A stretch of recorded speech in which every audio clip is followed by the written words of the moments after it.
Bonjour à tous, je vous retrouve pour une émission spéciale. Nous nous orienterons du côté du président de la FAPEG, Michel Gédéon. Michel Gédéon, bonjour et merci d'être avec nous. Bonjour Yves Boissé, bonjour aux téléspectateurs de Canal 10. Alors, nous irons bien sûr avec vous à l'essentiel aujourd'hui. Est-ce que les parents d'élèves sont remontés, dépités, en colère? Comment est-ce que les parents vivent cette situation de crise qui existe maintenant depuis Je ne dirais pas que les plus d'une parents d'élèves semaine? sont... Je ne dirais pas que les parents d'élèves sont remontés. Je crois que les parents d'élèves aujourd'hui sont plus s'interrogent, cherchent à comprendre ce qui se passe réellement. Et les parents d'élèves, en tout cas les parents FAPEG, savent très bien, ça nous le répétons tout le temps, que l'école ne vit pas en dehors de la société. Et nous savons ce qui se passe. Nous sommes conscients de la situation sociale qui existe aujourd'hui en Guadeloupe.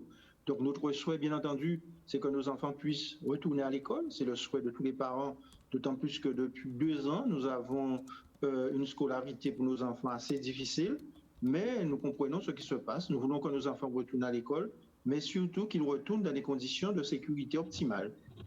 Alors, surtout qu'ils retournent dans des conditions de sécurité optimales, vous dites, alors le gouvernement a un petit peu déjà anticipé les mesures au niveau de la 5e vague, mais avant d'y arriver, il y a eu la rectrice qui est passée sur ce plateau même et qui disait que de toute façon, elle mettait tout en œuvre pour que les enfants puissent avoir une continuité au niveau de l'enseignement et surtout que ces enfants puissent revenir sur les bancs de l'école dans de bonnes conditions.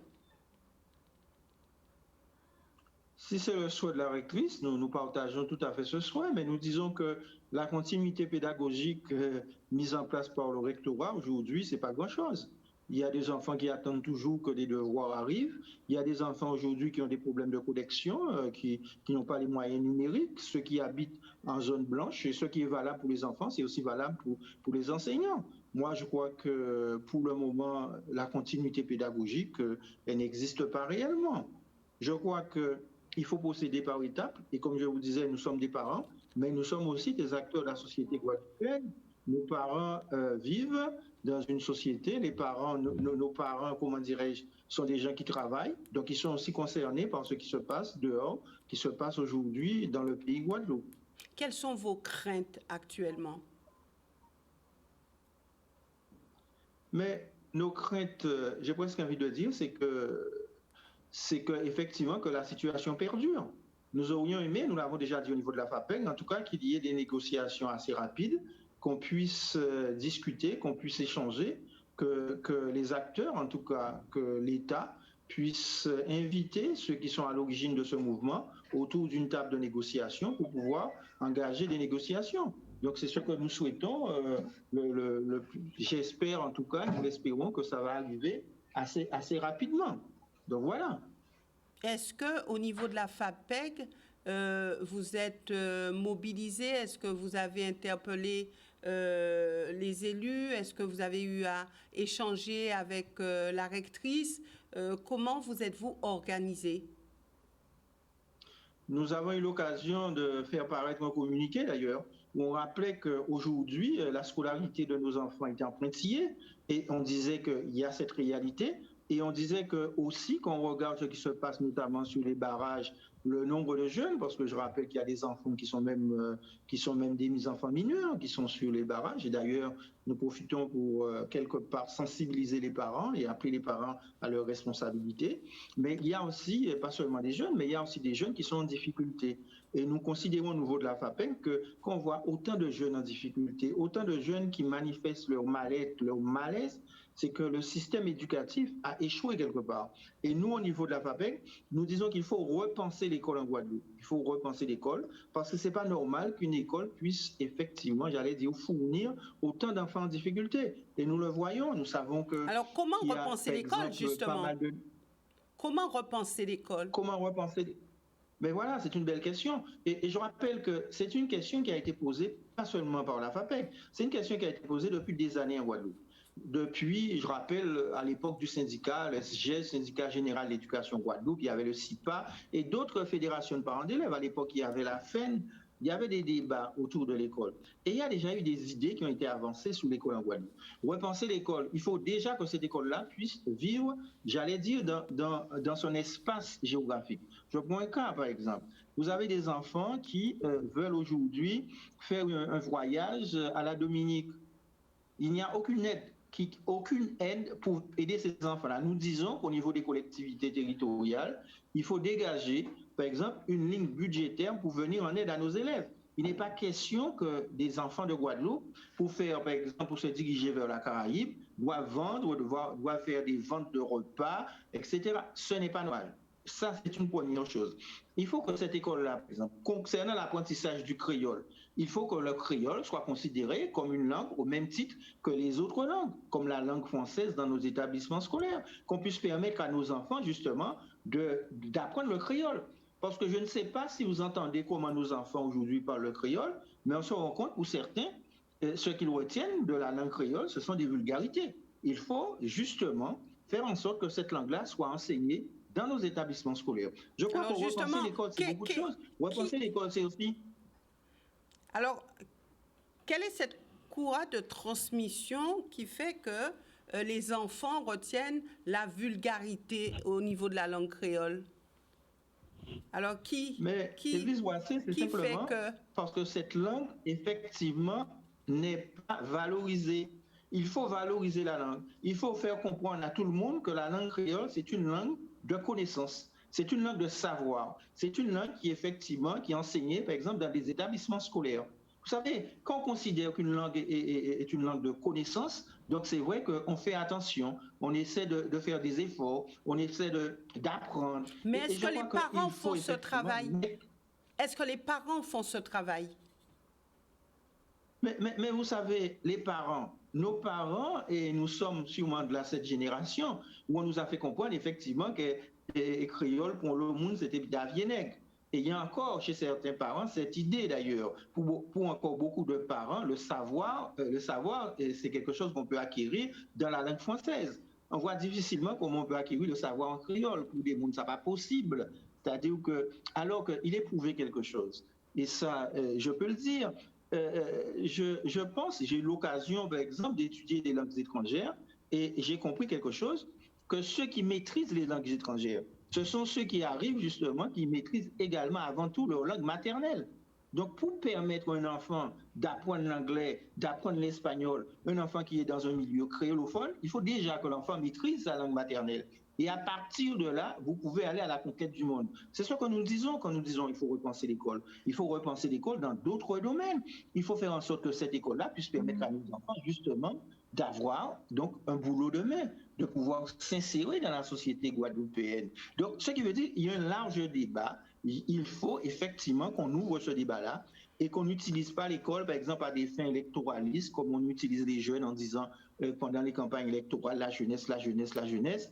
Et en finalité, on n'a rien à cirer de la jeunesse guadeloupéenne. Alors, au niveau de l'école et de cette obligation vaccinale et du pass sanitaire, que dites-vous? Nous avons très tôt dit notre position là-dessus.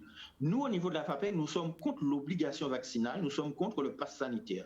Nous disons que l'école, justement, doit permettre quelque part de développer l'esprit critique.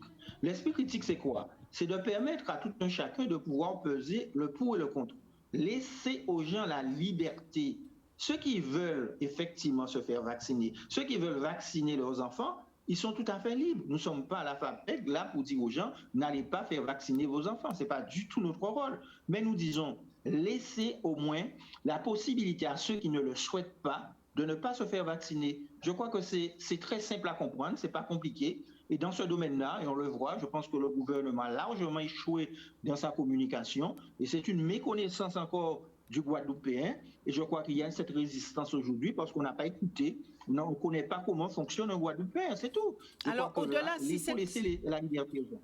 Si cette obligation n'existe pas, est-ce que vous serez pour la vaccination des enfants de 5 à 12 ans? Parce qu'il est question de cela aussi, à partir de 5 ans. Vous savez, si des parents, parce que nous pensons que là, c'est dans le domaine, ça concerne des parents. Quand il s'agit d'enfants mineurs, c'est du ressort des parents. Si des parents veulent faire vacciner leurs enfants, ils sont libres. Donc, qui suis-je pour dire à un parent, n'allez pas faire vacciner votre enfant? Nous pensons que ça reste dans le domaine du privé, dans le domaine pratiquement de l'intime. Le parent est libre de faire ce qu'il souhaite, de ce qu'il souhaite pour son enfant.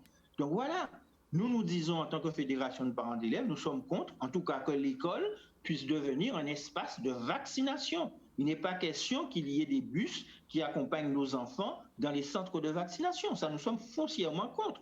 Laissez la liberté aux gens. Les gens sont suffisamment intelligents. Je crois que Viswasé, vous comme moi, nous savons ce qui est bon pour nous.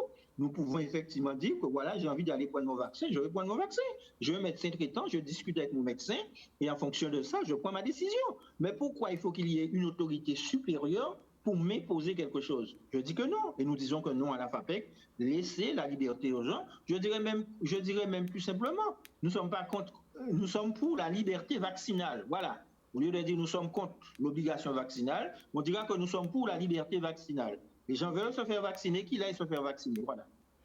Alors aujourd'hui, le gouvernement essaye d'anticiper quelque peu cette 5e vague et dit que ça ne se passera plus comme la précédente. Pourtant, il prévoit que ça sera quand même une vague qui va faire mal parce que plus lourde et plus longue.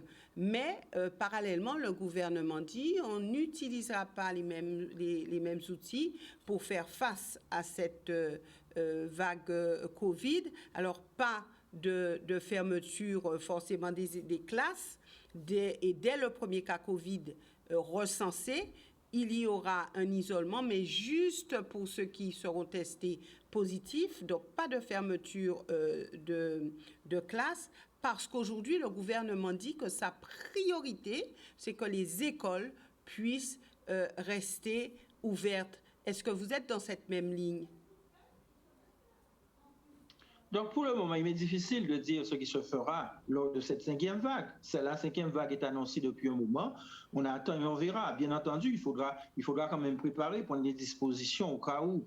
Mais le problème avec ce gouvernement-là, je crois que la parole aujourd'hui du gouvernement n'a pas trop d'intérêt. On le voit. Je disais à un ami, je pense que si le gouvernement nous dit que le soleil se lève à l'est, je crois que tout le monde dira que le soleil se lève au sud. Donc, voilà. Il y a le discrédit quelque part de la parole gouvernementale, de la parole publique dans cette affaire-là. Maintenant, il faudra, s'il y a une 5e vague, il faudra gérer. Il n'est pas question de laisser mourir des gens. Et nous, en tant que fédération de parents d'élèves, nous serons pour ce qui est le plus nécessaire à nos enfants et à nos parents. En tout cas, nous serons pour la protection, effectivement, de nos parents et de nos enfants. Je crois que c'est une position responsable. Maintenant, il y a un grand débat sur cette 5e vague en France.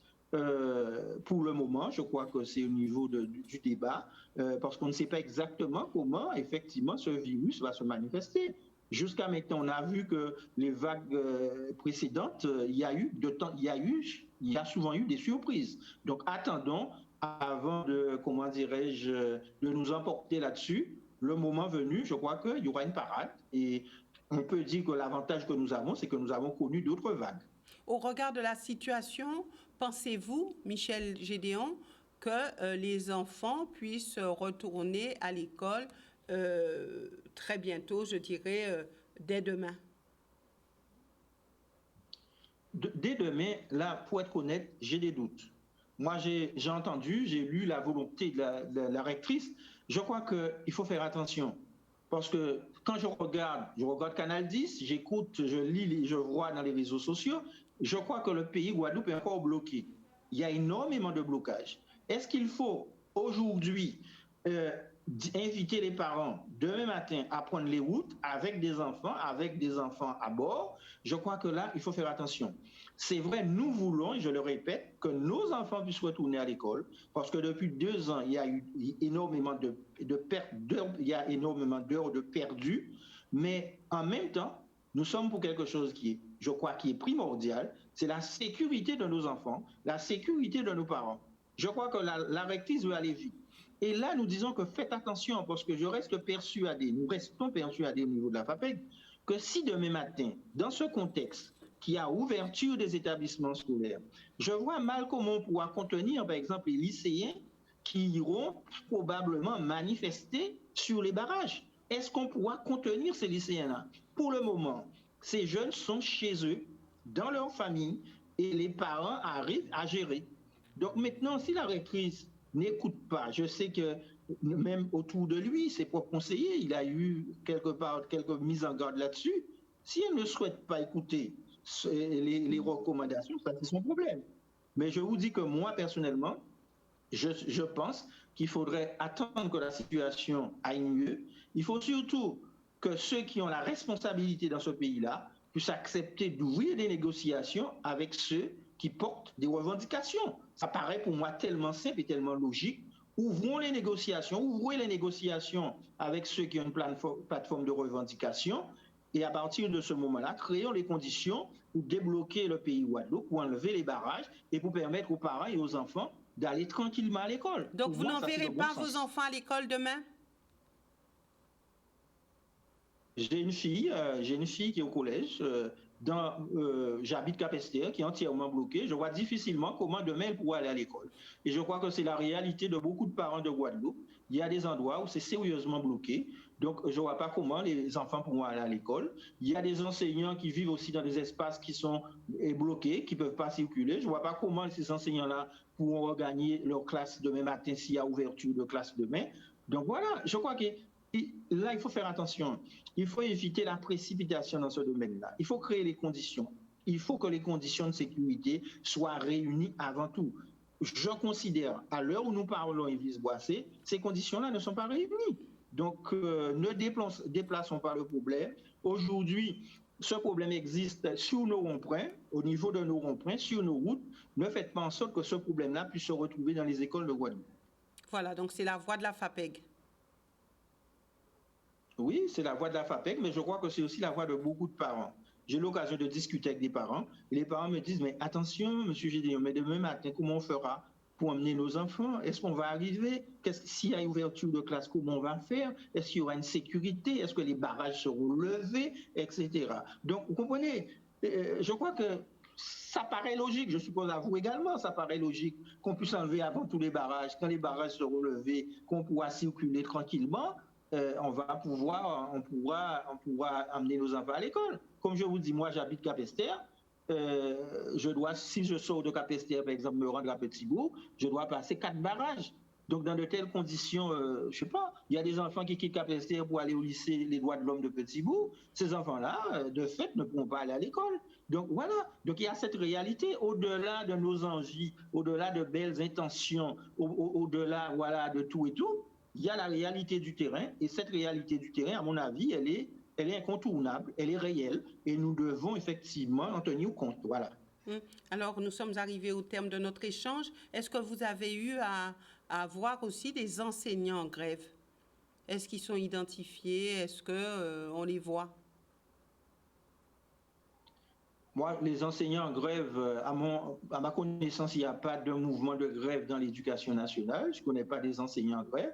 Je suppose qu'il y a des enseignants qui soutiennent bien sûr ce qui se passe en Guadeloupe, mais je n'ai pas connaissance de mouvement de grève dans l'éducation nationale. Je crois que le seul obstacle aujourd'hui au niveau des écoles, c'est la circulation. Ce sont les barrages qui existent sur tout le territoire de la Guadeloupe. Donc voilà. Maintenant, il faut régler ça. Les enseignants comme les parents font partie de la société guadeloupéenne. D'accord. Oui. Donc au niveau de l'éducation nationale, on peut dire que tout va bien. Non, je n'ai pas dit ça, Yves Boissé. Je n'ai pas dit que tout allait bien. C'est une question, hein? J'ai dit simplement qu'à ce jour, il n'y a pas eu d'appel à la grève dans l'éducation nationale. Et je rappelle que les enseignants comme les parents, ce sont des gens qui, justement, qui sont aussi des automobilistes, ce sont des gens qui doivent circuler pour aller à leur travail, et qu'aujourd'hui, la réalité, c'est que le pays est bloqué, donc il faut tenir compte de ces paramètres-là. Voilà, on ne peut pas engager des enfants, des parents d'élèves, des enseignants sur des routes, où on sait qu'il faut faire toutes sortes de gymnastiques pour pouvoir passer. Donc voilà, ça c'est... En tout cas, moi, je ne sais pas. Je considère même que cette décision de la rectrice, elle est loin de la réalité. Voilà. D'accord. Nous aurons l'occasion de revenir avec vous, Michel Gédéon, et peut-être en plateau, pour que nous puissions faire un point réel avec d'autres sur cette situation et parler des enfants guadeloupéens, voir un petit peu comment leur avenir va se poursuivre, puisque aujourd'hui on dit que l'avenir de nos enfants est durement hypothéqué.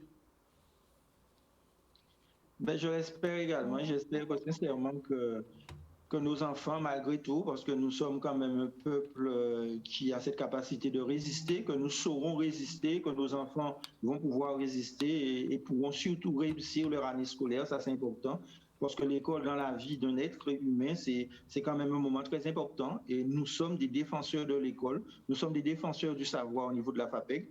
Et nous souhaitons ardemment que la situation s'améliore pour qu'enfin que nous puissions, dans la sérénité, dans le calme et surtout dans la sécurité, retrouver nos établissements scolaires. Merci beaucoup, Michel Gédéon. Merci à vous d'avoir répondu à notre invitation. Merci aussi à vous, téléspectateurs, de nous suivre. Nous retrouvons d'ici quelques instants le président de l'Association des maires de la Guadeloupe et aussi maire de la commune de Lamentin, Jocelyn Sapoutille.